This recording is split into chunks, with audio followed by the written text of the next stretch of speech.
Good morning, students, and my dear friends. I'm Dr. Shalini Shukla, and today is 8th of June 2022, Wednesday.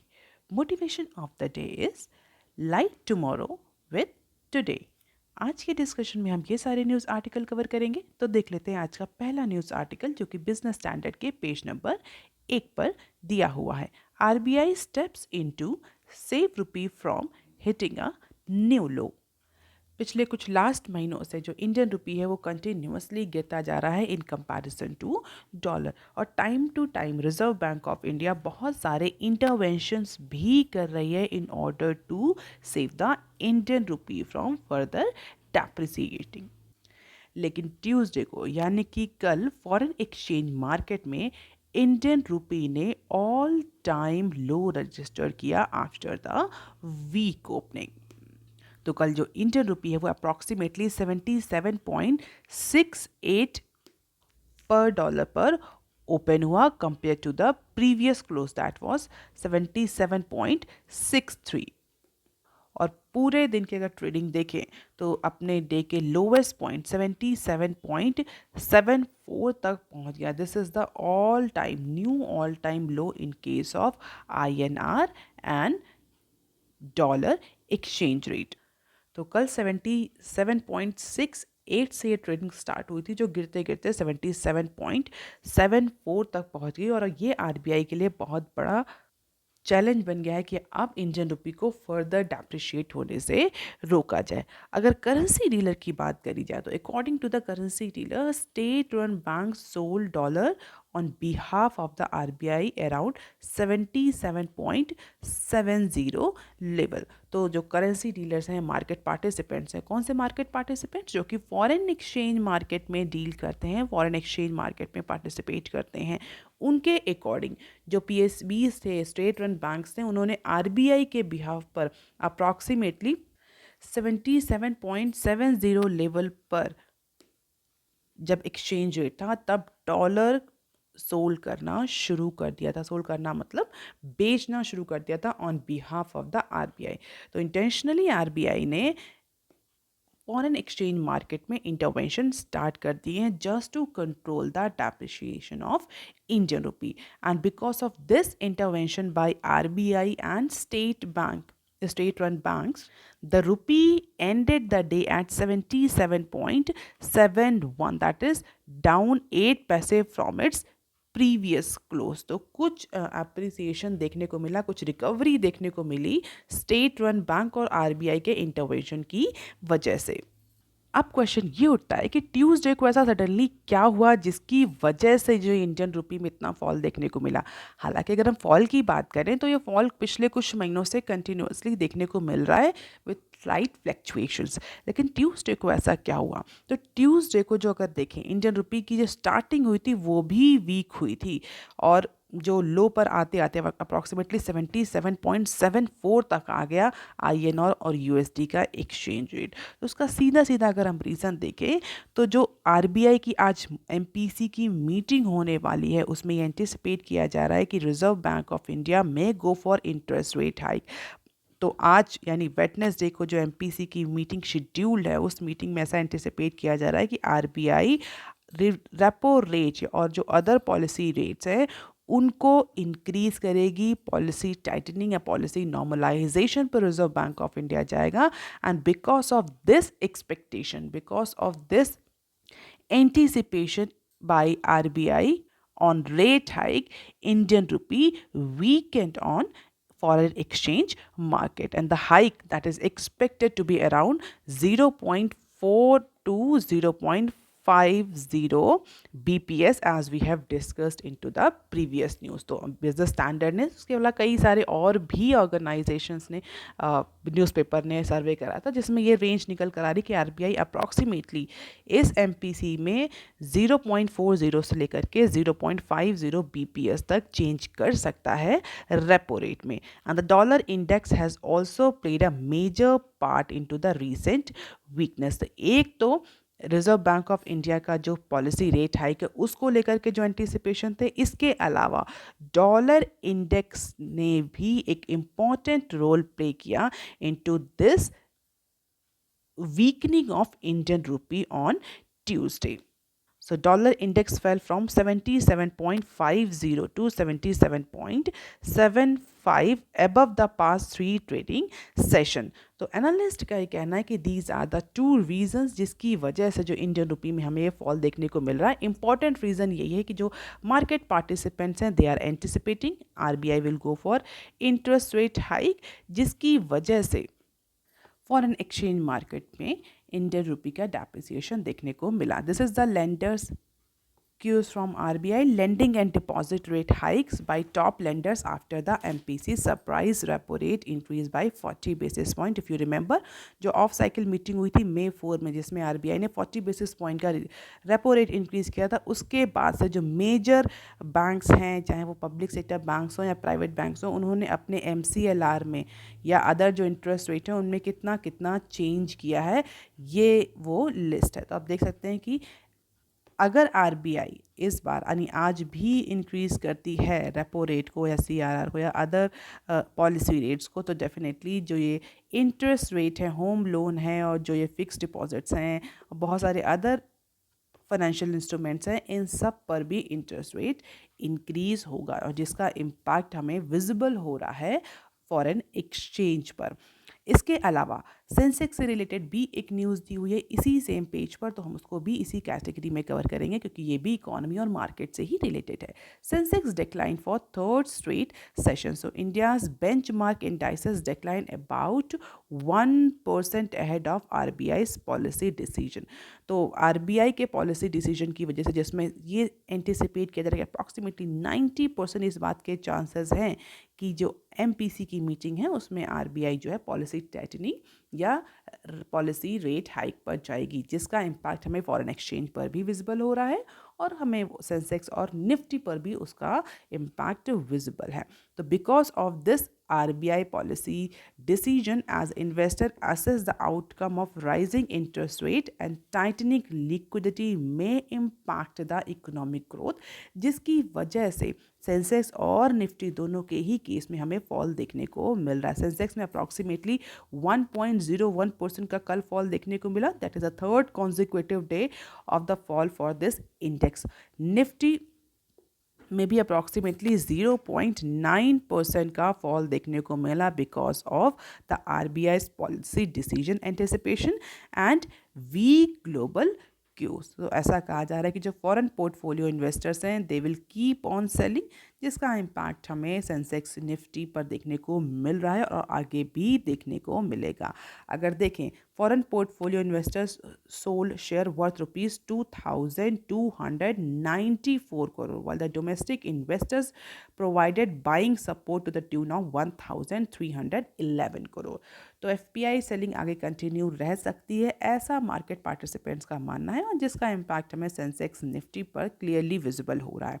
Biggest losers की बात करी जाए तो Titan, doctor Reddy's, L&T, HUL और Asian paints were the biggest ruler और इस समय loser.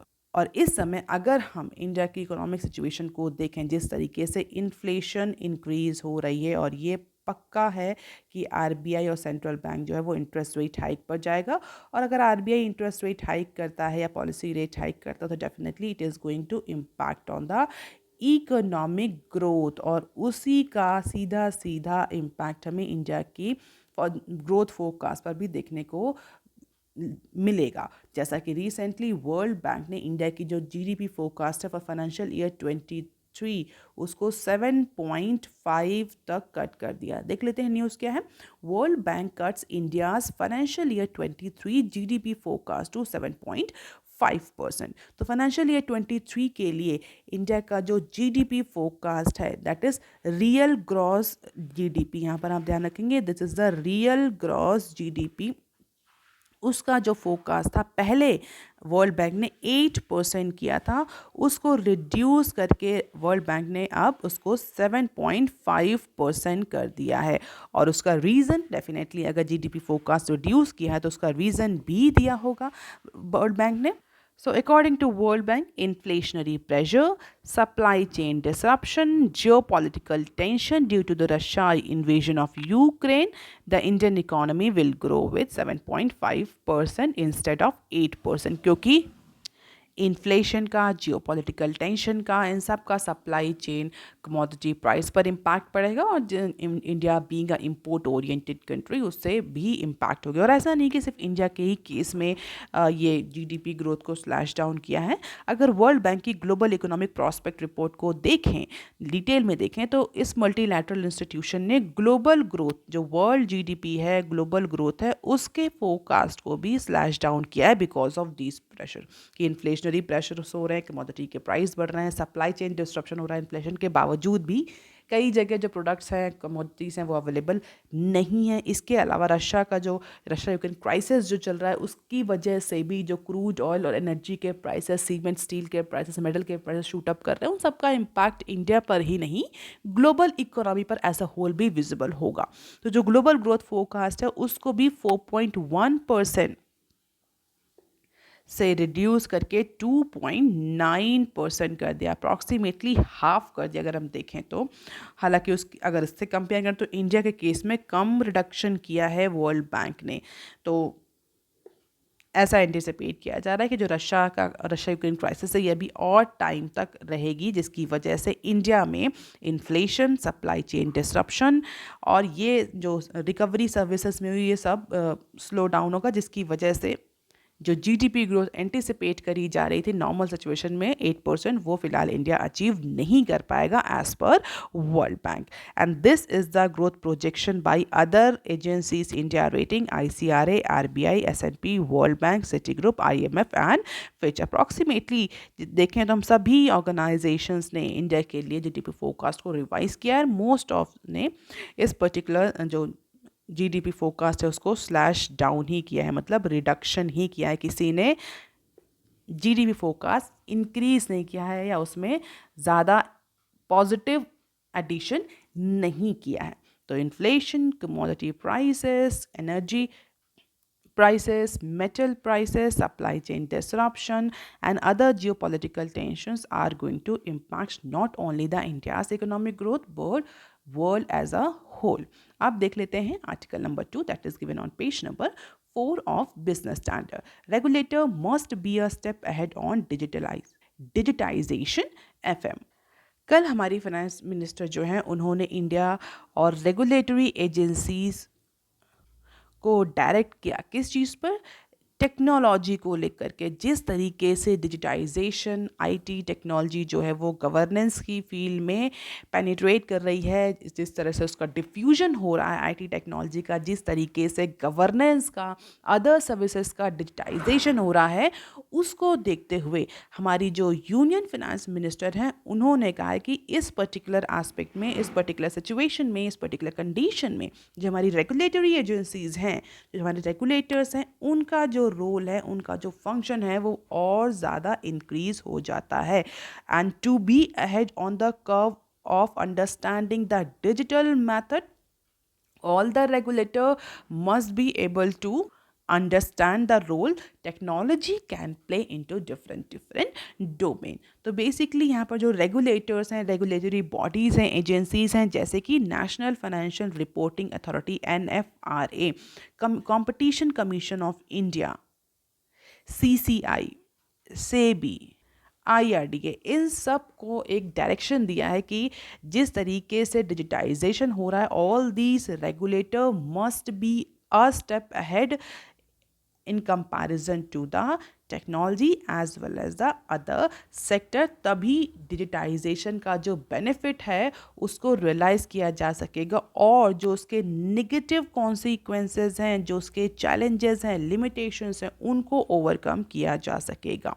तो क्लियरली बोला कि regulators have to be ahead of the curve in understanding the digital methods to preclude the misuse of technology. जैसा कि हम सभी जानते हैं डिजिटाइजेशन के अगर अपने इम्पैक्ट हैं तो उसके अपने लिमिटेशंस भी हैं, चाहे वो पॉजिटिव इम्पैक्ट हो या अदर बेनिफिशियल इम्पैक्ट की बात करें, टेक्नोलॉजी के अपने नेगेटिव पॉइंट्स भी होते हैं, डिसएडवांटेजेस भी होते हैं। तो जिस तरीके से टेक्नोलॉजी के मिसयूज़ को लेकर के फियर रहता है यूज़र्स में, सिटीजन्स में, उसको रिमूव करने के लिए रेगुलेटर्स को डिजिटाइजेशन को समझने में, उसके एप्लीकेशन को समझने में, उसके डिफ्यूजन को समझने में एक स्टेप आगे रहना चाहिए, जिससे कि टेक्नोलॉजी का जो मिसयूज़ है, मोर इम्पॉर्टेंटली प्रिवेसी के फील्ड में, जहाँ पर डेटा प्रिवेसी को लेकर के इसमें बहुत ज़्यादा कंसर्न रेज किए जा रहे हैं, उसको थोड़ा सा रिड्यूस करने के लिए, उसके इम्पैक्ट को रिड्यूस करने के लिए रेगुलेटर्स को टेक्नोलॉजी को अच्छे से समझना बहुत ज़रूरी है।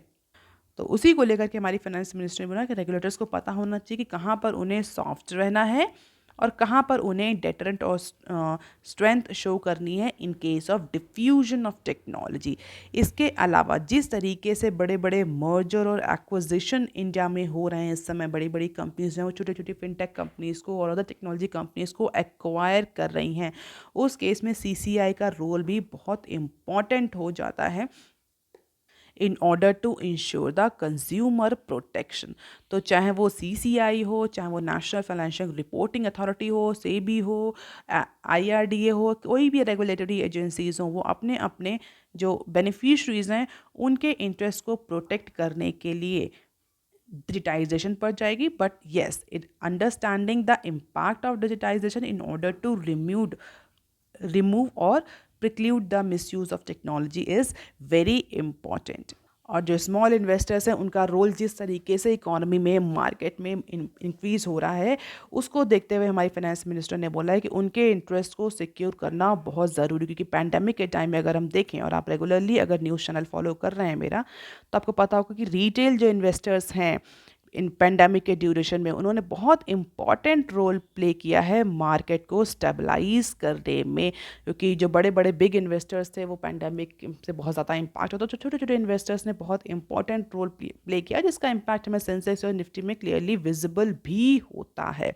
तो इसीलिए उनके इंटरेस्ट को, उनके राइट को सिक्योर करना बहुत ज़रूरी है, और that is why digitization and its impact, its limitation needed to be understand before its implementation as per our finance minister।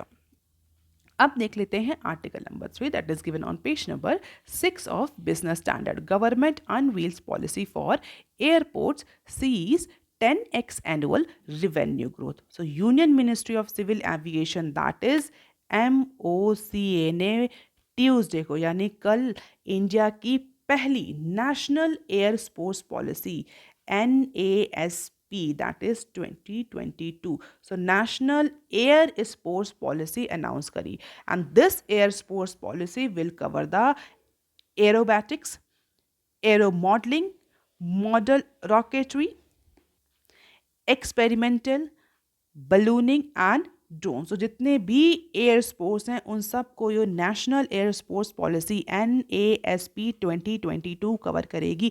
अगर आप किसी भी कॉम्पिटेटिव एग्जाम की तैयारी कर रहे हैं तो this particular news is very important, you must read और अंडरस्टैंड दिस NASP 2022। तो जितने भी एयर स्पोर्ट्स हैं इस पर्टिकुलर पॉलिसी के तहत कवर होंगे। Gliding and power gliding, hang gliding and power hang gliding, parachuting including skydiving, base jumping, wingsuit flighting, paragliding and paramotoring including powered parachute strike, powered aircraft, rotorcraft will also be covered under this NASP। So this is a very comprehensive air sports policy जिसको ministry of Civil aviation ने launch किया है। इसको आप याद रखेंगे, ministry of Civil aviation ने इस पर्टिकुलर पॉलिसी को, एयर स्पोर्ट्स पॉलिसी को लॉन्च किया है। And the youth of India represent the future of aerospace. और गवर्नमेंट ऐसा एंटिसिपेट कर रही है कि इस पॉलिसी के से अप्रॉक्सीमेटली जो रिवेन्यू है वो 10x तक इंक्रीज होगा। जो एनुअल रिवेन्यू है सिविल एविएशन मिनिस्ट्री का, that will actually increase up to 10 times increase होगा। मार्केट साइज कितना एंटिसिपेट किया? Approximately 5000 odd air sports paragliding से related practitioners are there, and 80 to 100 crore of annual revenue in India currently is there, and the target is approximately 8K to 10K crore annual revenue and generate over approximately 1 lakhs job. तो अभी जो revenue है इस particular sports को अगर देखें तो approximately 80 से 100 करोड़ का रिवेन्यू जनरेट होता है इस फील्ड से, और जो टारगेट किया गया वो 8,000 से 10,000 करोड़ का टारगेट किया गया कि इस पर्टिकुलर पॉलिसी से जो एनुअल रिवेन्यू होगा वो 8 से 10,000 करोड़ तक का हो जाएगा, और इस पॉलिसी से अप्रॉक्सीमेटली 1 लाख जो जॉब है, नई जॉब्स हैं, वो जनरेट होंगी।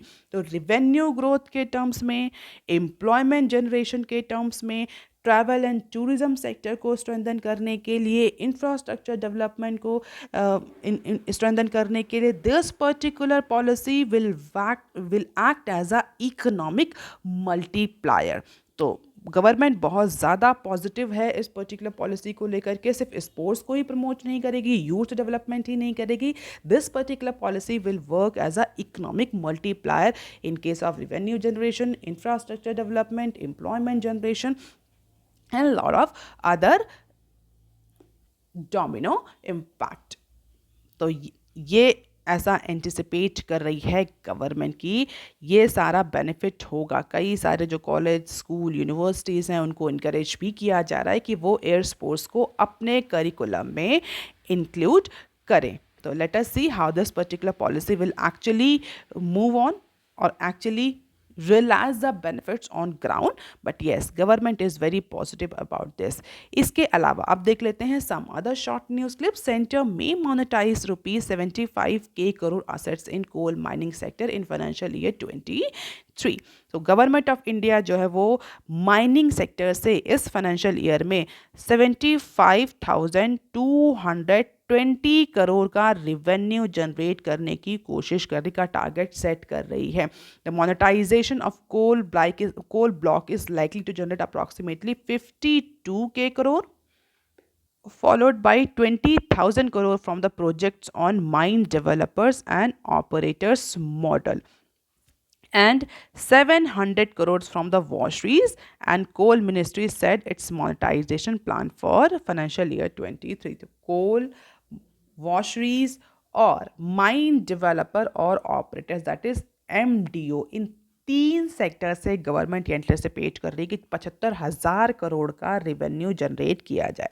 तो इस बार जो मोनेटाइजेशन के टारगेट में जो नीति आयोग ने मोनेटाइजेशन कोल मिनिस्ट्री के लिए सेट किया है, मोनेटाइजेशन का टारगेट वो 6,000 करोड़ का अप्रॉक्सीमेटली है, against the NITI Aayog target of 3K crore for financial year 22. The total monetization of coal was approximately 40K in financial year 22. तो पिछले साल अगर नीति आयोग का टारगेट देखा जाए तो 3,000 करोड़ का टारगेट नीति आयोग ने सेट किया था कोल मिनिस्ट्री के लिए, उसके अगेंस्ट 40,000 करोड़ का रेवेन्यू जनरेट किया था कोल मिनिस्ट्री ने, और इस बार का जो टारगेट है वो 6,000 करोड़ का है, और कोल मिनिस्ट्री का कहना है कि अप्रॉक्सीमेटली 75,000 करोड़ का जो माइंस है वो मोनेटाइज करेंगे थ्रू डिफरेंट रूट्स। सो रेवेन्यू जनरेशन के लिए गवर्नमेंट के लिए एक बहुत अच्छा ऑप्शन होगा, क्योंकि जिस तरीके से वेलफेयर स्कीम्स पर, सब्सिडीज़ पर, फर्टिलाइजर्स पर गवर्नमेंट एक्सपेंडिचर कर रही है, उसको देखते हुए एक्सपर्ट्स का और कहना है कि चाहे वो टैक्स के थ्रू कलेक्शन करे, चाहे वो मोनेटाइजेशन के थ्रू कलेक्शन करे, गवर्नमेंट को रेवेन्यू की बहुत ज़्यादा ज़रूरत होगी in order to maintain the fiscal deficit. तो इसीलिए कोल मिनिस्ट्री जो अदर मिनिस्ट्रीज़ हैं उनके जो टारगेट्स हैं वो इंक्रीज रिवाइज भी किए जा रहे हैं, उनको डायरेक्शन भी दिया गया कि वो टारगेट्स को अचीव करने की कोशिश करें या उससे भी ज़्यादा अचीव करने की कोशिश करें। अब देख लेते हैं next clip. Government saved 10,000 crore in interest cost in financial year 22, says Somanathan. So union finance secretary mister TV Somanathan ने ट्यूसडे को बोला है कि सेंटर ने अप्रॉक्सीमेटली 10,000 करोड़ सेव किए हैं। कैसे सेव किए हैं? इंटरेस्ट पेमेंट पर अप्रॉक्सीमेटली 10,000 करोड़ गवर्नमेंट ने सेव किए हैं। कब? फाइनेंशियल ईयर 22 में अब क्वेश्चन ये उठता है कैसे सेव किए हैं, क्या गवर्नमेंट ने किया, तो bye adopting the new accounting mechanism for central government agencies and centrally sponsored schemes for state government. तो जो नए अकाउंटिंग मैकेनिज्म है उसको अडॉप्ट करने के बाद अप्रॉक्सीमेटली 10,000 करोड़ का जो इंटरेस्ट है वो गवर्नमेंट ने सेव किया, किस में, CSS में, सेंट्रल स्पॉन्सर्ड स्कीम में, और सेंट्रल गवर्नमेंट एजेंसीज के थ्रू। तो एक इवेंट में मिस्टर सोमनाथन ने बोला कि there was an unspent balance of 1.2 trillion with state agencies from central sponsored scheme। आप मुझे कमेंट सेक्शन में लिखकर बताइए what are the central sponsored scheme. तो स्टेट एजेंसीज के पास अप्रॉक्सीमेटली 1.2 ट्रिलियन का बैलेंस था जो कि सेंट्रल गवर्नमेंट ने सेंड किया था, किस लिए, सेंट्रल स्पॉन्सर्ड स्कीम्स के लिए खर्च करने के लिए, और वो उनके पास अनस्पेंड बैलेंस था 1.2 trillion can this mean this amount will be reduced from the central's borrowing for now and it can be considered a short term saving for the exchequer. And the new accounting mechanism in the public finance management system are the treasury single account TSA for the central government agencies and autonomous bodies and single nodal agency SNA for distributing the funds to state। और इस mechanism के तहत approximately 1.2 trillion का जो amount है वो अनस्पेंड रहा state agencies के साथ में। तो गवर्नमेंट इसको सेविंग के फॉर्म में, सेंट्रल गवर्नमेंट इसको सेविंग के फॉर्म में कंसीडर कर रही है। अब देख लेते हैं next clip. IT portal phases fresh glitches. जब से इंफोसिस ने ये central board of direct taxes CBDT के लिए ये पोर्टल बनाया है, टैक्स का पोर्टल बनाया है, तब से लेकर के आज तक इस पोर्टल में कुछ ना कुछ ग्लिचेस आते हैं। यानी गवर्नमेंट बार बार इंफोसिस को डायरेक्ट करती है कि इस पर्टिकुलर ग्लिच को रिकवर किया जाए, ओवरकम किया जाए, और हर बार ग्लिचेस को रिकवर करने से, बग्स को हटाने के बाद फिर नए ग्लिचेस आ जाते हैं। तो central board of direct taxes that is CBDT asked the Infosys to fix the search related glitches reported on Tuesday on tax filing portal a year after its launch। तो अब सर्च रिलेटेड कुछ glitches आ रहे हैं जिससे कि जो tax payers हैं वो सर्च नहीं कर पा रहे हैं उस पर्टिकुलर पोर्टल पर, नए पोर्टल पर।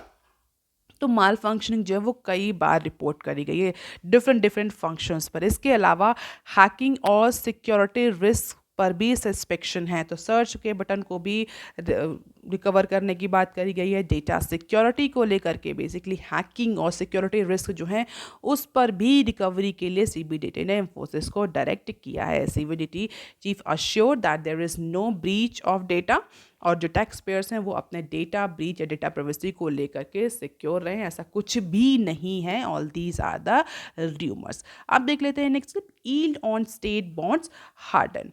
तो स्टेट गवर्नमेंट के जो बॉन्ड्स हैं जिसको हम क्या बोलते हैं, स्टेट डेवलपमेंट लोन। जो सेंट्रल गवर्नमेंट लोन लेती है उसको बोलते हैं गवर्नमेंट सिक्योरिटीज, जो स्टेट्स गवर्नमेंट लेती हैं उसको SDL जानते हैं, central state development loan.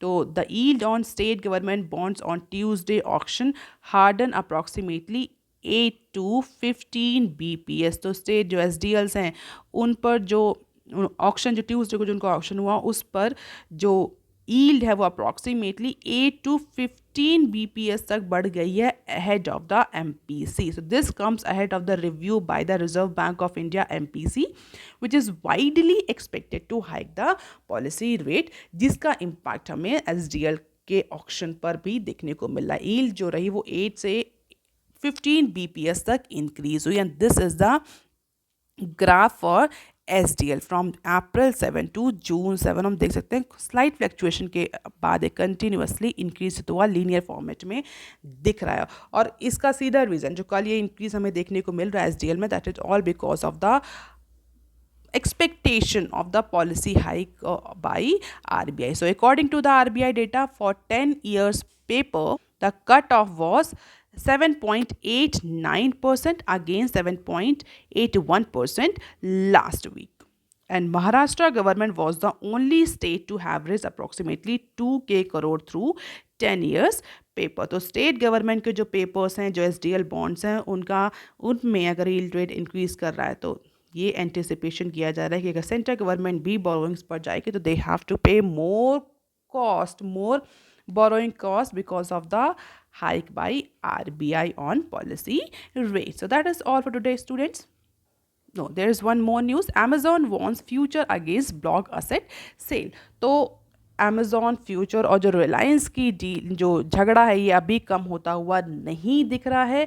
US e commerce giant Amazon ने फ्यूचर ग्रुप को वॉर्न किया है। किस लिए वॉर्न किया है? कहा कि अगर फ्यूचर ग्रुप के प्रमोटर्स किसी भी तरह के फ्यूचर के असेट को सेल करते हैं, बेचते हैं रिलायंस रिटेल को as a part of 3.4 billion deal, तो उनको उसके कॉन्सिक्वेंसेस फेस करने पड़ेंगे क्योंकि प्रमोटर्स पर और जो टॉप मैनेजमेंट है उस पर बहुत सारे एलिगेशन लगाए हैं अमेजोन ने। अमेजोन का ये कहना है कि फ्रॉडुलेंट केसेस हैं, फ्रॉड किया है इन सारे जो टॉप ऑफिशियल्स हैं। तो ये जो डील है अमेजोन फ्यूचर की और रिलायंस की एग्जीक्यूट नहीं होनी चाहिए। तो एक लेटर इशू किया है अमेजोन ने, किसको? फ्यूचर ग्रुप को, और इन्हें डायरेक्ट किया है कि that they are not allowed to sell their any block और any asset to the Reliance retail.